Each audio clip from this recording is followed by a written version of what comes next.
thanks for joining me. Today we are going to be demonstrating how to cut out your apron and get started on your apron project. In this classroom, I work really hard to make sure everything's very visual, so I have a step-by-step guide up here on the wall as to how to assemble your apron and sew it together. So today I'm mostly going to be talking about how to cut it out.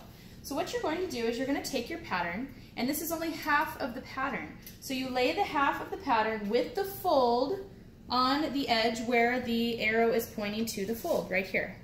Okay, so the fold is pointing this way, and you're going to have your fabric folded so that the edge of the pattern is like this. Now what you're going to do is you're going to start pinning your pattern, and you don't need very many pins, you just need a few, and you're going to go in the fabric and back out of the fabric in order for the pattern to stay nice and tight on that fabric that you are using here. So you just need a few pins, you don't need very many.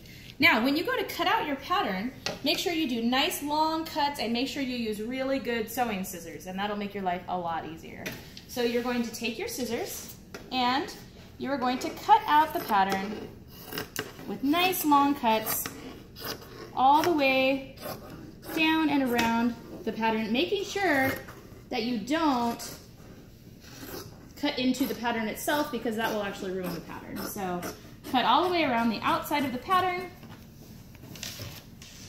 and here as well. Now, the next step you need is you are going to set this aside and you're going to cut out the straps. So for the straps, you're just going to continue this line. If you need to, you can feel free to grab a yardstick and measure and draw a pencil line along this, but I cut all the time, so I do a pretty good job of cutting it straight. And then this is going to be your straps, okay? And so after that, you'll just follow the guide right up here. Thanks for joining me.